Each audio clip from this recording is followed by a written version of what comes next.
सोलापूर जिल्ह्यातील माढ्याच्या टेंभुर्णीत Epstein files विरोधात निषेध आंदोलन पार पडलं।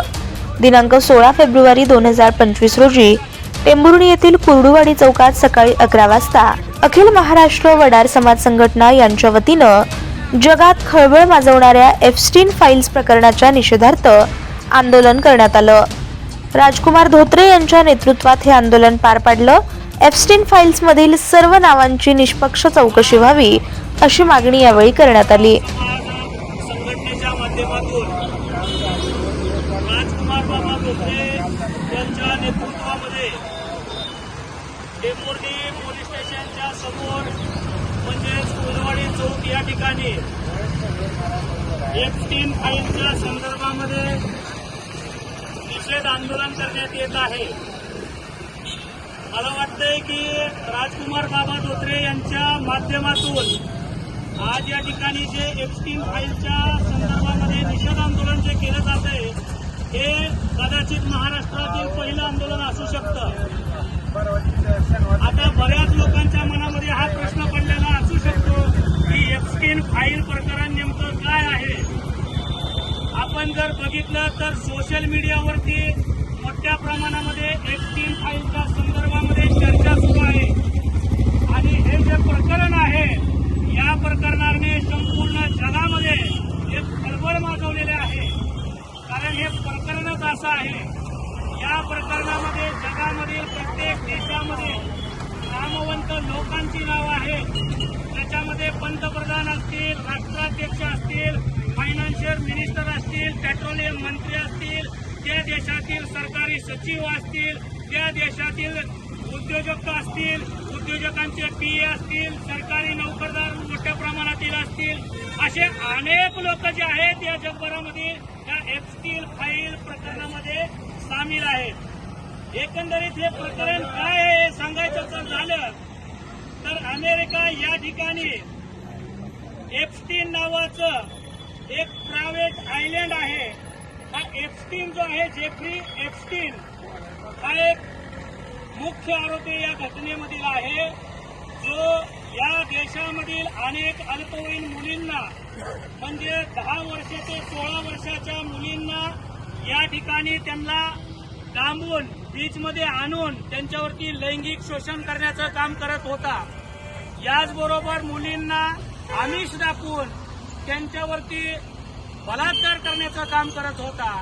या प्रकरणामध्ये केवळ एप्स्टीन हाच आरोपी नाही तर एप्स्टीन हा या प्रकरणामधील मुख्य आरोपी आहे आणि त्याच्यासोबत त्याच्या आयलंडवरती जे जेफ्री फाईल प्रायव्हेट आयलंड आहे त्या ठिकाणी आणून अनेक अशा अल्पवयीन मुलींवरती रेप करण्याचं प्रकरण जे आहे ते मुख्य आहे। याचबरोबर त्या ठिकाणी जे लोक येत होते असंही सांगण्यात येतंय की या फाईलच्या माध्यमातून, कारण जी जेफ्री एप्स्टीन फाईल आहे याच्यामध्ये जवळजवळ 32 लाख कागदपत्र आतापर्यंत उघड करण्यात आलेले आहेत। या 32 लाख कागदपत्राच्या माध्यमातून जवळजवळ 2,000 व्हिडिओ पब्लिश झालेले आहेत आणि 2 लाख मेल देखील याच्या माध्यमातून हे पब्लिश झालेले आहेत, सार्वजनिक झालेले आहेत, सोशल मीडियावरती आपल्या सर्वांना बघायला मिळतात। त्या ठिकाणी अशी राक्षसी प्रवृत्तीचा अवलंब केला जात होता की जर आपलं सुंदरता वाढवायची असेल, आयुर्मान वाढवायचं असेल तर त्या ठिकाणी त्या आयलंडवरती लहान मुलांना मुलींना पकडून आणलं जायचं, त्यांचं शोषण केलं जायचं, त्यांना तडपवलं जायचं आणि त्याच्यानंतर त्यांना उलटं लटकवलं जायचं आणि उलटं लटकवल्यानंतर त्या ठिकाणी तो मुलगा असेल मुलगी असेल अल्पवयीन, ती तडपल्यानंतर तिच्या डोक्यामध्ये मेंदूमध्ये एक विशिष्ट असं द्रावण तयार व्हायचं जे रक्ताच्या माध्यमातून खाली यायचं आणि त्या ठिकाणी राक्षसी वृत्तीचे जे लोक होते ते रक्त पिण्याचं काम करायचे।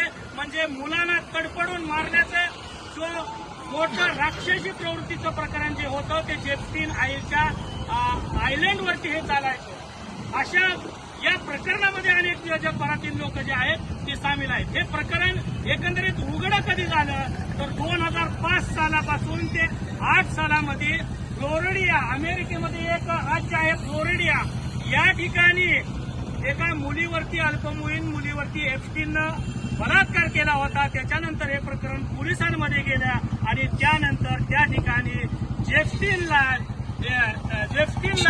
त्या ठिकाणी अटक करण्यात आलेली आहे आणि त्या अटकेनंतर 18 महिन्याची त्याला सजा झाली आणि तो सजा देखील अशी होती की त्याला आलिशान सगळ्या गोष्टी अमेरिकेच्या माध्यमातून पुरवल्या जायच्या, कारण डोनाल्ड ट्रम्पचं देखील या प्रकरणामध्ये नाव आहे.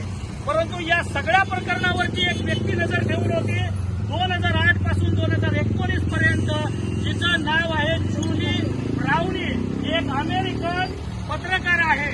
जुली ब्राउनी ही मायामी हेरल्ड या जे अमेरिकेतील प्रसिद्ध असं वृत्तपत्र आहे, त्या वृत्तपत्राच्या एका महिला पत्रकाराने हे प्रकरण जे आहे ते पुढे आणण्याचं काम केलेलं आहे, ते प्रकरण उघड करण्याचं काम केलेलं आहे आणि त्याच्यानंतर हे प्रकरण जगासमोर आलं 2019 साली आणि ह्या फायलीमध्ये जे लाखो करोडो फायली कागदपत्र आहेत, या प्रकरणामध्ये नरेंद्र मोदी यांचं देखील नाव आहे, हरप्रीत सिंग पुरी यांचं नाव आहे, अनिल अंबानी यांचं नाव आहे आणि हे भारतातील अनेक लोकांची नावं देखील याच्यामध्ये आहेत आणि या सगळ्या जगभरातील लोकांची नावं असलेली 10 ऑगस्ट 2019 साली तुरुंगामध्ये एप्स्टीनला मारण्यात आलं, हत्या करण्यात आली. परंतु त्याला सांगितलं जातं की आत्महत्या केली, कारण त्याला त्या ठिकाणी हा गूढ मृत्यू आहे, त्याला त्या ठिकाणी हत्या झालेली आहे, कारण हे प्रकरण दाबवायचं होतं. परंतु एका महिला पत्रकारानं हे प्रकरण उघड केलं आणि आज जर आपण बघितलं तर या प्रकरणानं जगात खळबळ माजवलेली आहे.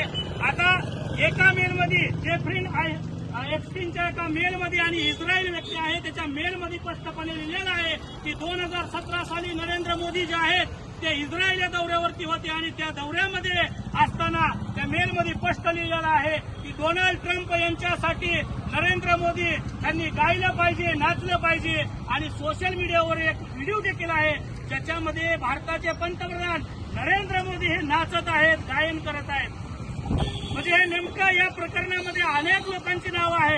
आता त्या आयलंड आहे त्याच्यावरती नरेंद्र मोदी गेले का नाही माहित नाही, परंतु त्या फाईलमध्ये नाव काय आलं तर भाजपने असेल किंवा नरेंद्र मोदी असेल किंवा भारत सरकारनं असेल हे स्पष्ट केलं पाहिजे की नेमकं या प्रकरणामध्ये त्यांचं नाव काय आहे, अनिल अंबानीचं नाव काय आहे, हरप्रीत सिंग पुरी जे पेट्रोलियम मंत्री आहेत त्यांचं नाव काय आहे. तर हे असं जे राक्षसी प्रवृत्तीचं जे प्रकरण आहे त्या प्रकरणामधील जे संबंधित भारतातील जे लोक आहेत त्या लोकांना तातडीनं अटक झाली पाहिजे.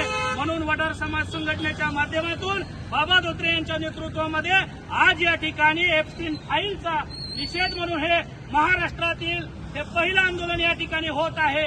यात अनेक जगभरामध्ये या प्रकरणाने खळबळ माजवलेली आहे, परंतु भारतामधल्या अशा अनेक लोकांची नावं असताना या प्रकरणाच्या संदर्भामध्ये लोक का आवाज उठवत नाहीत हे देखील शंकेची गोष्ट आहे, दुःखद गोष्ट आहे. कारण लहान मुलींवरती अशा मोठ्या प्रमाणामध्ये अत्याचार करण्याचं राक्षसी प्रवृत्तीचं काम जे आहे ते जगभरामध्ये सुरू होतं. त्याच्यामध्ये प्रश्न देखील असा निर्माण होतो की भारतामधील देखील काही मुलं जे आहेत अल्पवयीन ते देखील त्या ठिकाणी नेले होते का, कारण भारतामधील देखील करोडो मुलं जे आहेत 2005 पासून 2019 पर्यंत गायब झालेले आहेत. हे देखील बाहेरच्या त्या ठिकाणी एप्स्टीन आहे त्याचे याच्या प्रकरणामध्ये त्याचा हात आहे का, आणि त्याचबरोबर या प्रकरणाच्या संबंधित भारतातील महाराष्ट्रातील काही लोक आहेत का याचा देखील तपास होणं गरजेचं आहे. कारण ही जी लोक आहेत अशी राक्षसी प्रवृत्तीची ही लोक जेलमध्ये जाणं गरजेचं आहे. म्हणून हा जे निषेध आंदोलन आहे पण महत्वाचं आंदोलन बाबा धोत्रे यांनी या ठिकाणी घेतलेलं आहे.